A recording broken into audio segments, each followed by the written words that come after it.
উম্মে সালামা রাদিয়াল্লাহু তাআলা আনহা কেঁদে কেঁদে হয়রান, আর নবীর শিখানো বাণী অনুযায়ী তিনি বারবার পড়ছিলেন ইন্না লিল্লাহ। কি পড়ছিলেন? মুই কই যামু, কি হরমু, এগুলো বলে নেই। কি বলছে? ইন্না লিল্লাহ। যেহেতু বিশ্বনবী বলেছেন কেউ যদি বিপদের প্রথম ধাক্কায় পড়ে ইন্না লিল্লাহি ওয়া ইন্না ইলাইহি রাজিউন, আল্লাহুম্মা আজুরনি ফি মুসিবাতি ওয়া আখলুফ লি খায়রাম মিনহা, তাহলে এই বিপদে যে সে যা হারালো তার চেয়ে শ্রেষ্ঠ কিছু দিয়ে আল্লাহ তার বদল দিয়ে দিবে।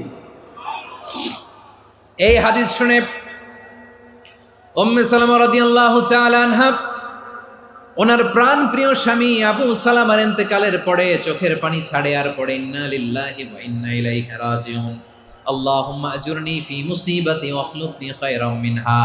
বারবার এই দোয়া পড়ে চোখের পানি ছাড়ে, এই দোয়া পড়ে চোখের পানি ছাড়ে, আর মনে মনে বলে আবু সালামার মতো ভালো মানুষ মদিনাতে নাই, আবু সালামার চেয়েও ভালো মানুষ মদিনাতে নাই, তার চেয়ে ভালো মানুষ কি করে আল্লাহ তাআলা আমারে দিবে, তার চেয়ে ভালো মানুষ তো আমি মদিনাতে দেখি না।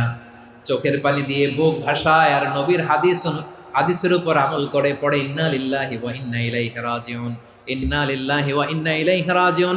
পড়তে পড়তে চোখের পানি ছাড়ে, আর চিন্তা করে বিশ্বনবী বললেন এই দোয়া পড়লে যেটা হারালাম তার চেয়ে ভালো কিছু দিয়ে আল্লাহ পুরস্কার দেয়।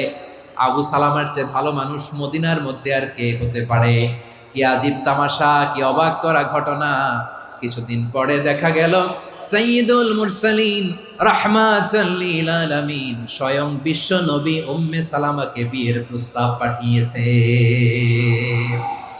স্বয়ং বিশ্ব নবী উম্মে সালামা রাদিয়াল্লাহু তাআলা আনহাকে বিয়ের প্রস্তাব পাঠিয়েছেন। উনি রাজি হয়ে গেলেন, বিয়ে হয়ে গেল, উনি হয়ে গেলেন উম্মুল মুমিনিন, আমাদের মা, পুরো মুসলিম উম্মার মা। চিৎকার করে বলেন আল্লাহু আকবার। তাহলে আমার প্রাণ প্রিয় ভাইয়েরা, বিপদে পড়লে আমরা পড়বো ইন্না লিল্লাহি ওয়া ইন্না ইলাইহি রাজিউন, আল্লাহুম্মা আজুরনি ফি মুসিবাতি ওয়া আখলুফ লি খায়রাম মিনহা। পড়বেন? পড়বেন না? যারা যারা বিপদ আসলে এই দোয়াটা পড়বেন এখন থেকে আওয়াজ করে ইনশাআল্লাহ বলেন। যা হারাইছেন তার চেয়ে শ্রেষ্ঠ জিনিস দিয়ে বদলা দিবে কে?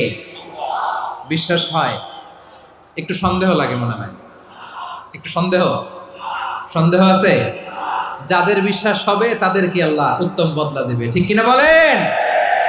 তাহলে বিপদে পড়লেই প্রথমে আমরা এটা পড়ব। দোয়াগুলো যদি এখন মুখস্থ না হয়, এই যে রেকর্ডিং হচ্ছে, পেয়ে যাবেন, কালকেই পেয়ে যাবেন। শুনে শুনে মুখস্থ করবেন। আমার মায়েরা, আমার বোনেরা, আপনাদের জন্য 3টি মাঠের অ্যারেঞ্জমেন্ট করা হয়েছে, আমি জানি। আপনারাও এই দোয়াগুলো পড়বেন, আপনার স্বামীকে শেখাবেন, সন্তানকে শেখাবেন, আপনার পুরো পরিবারটাকে জান্নাতের টুকরো বানিয়ে দিবে কে? তাহলে বিপদ আসলে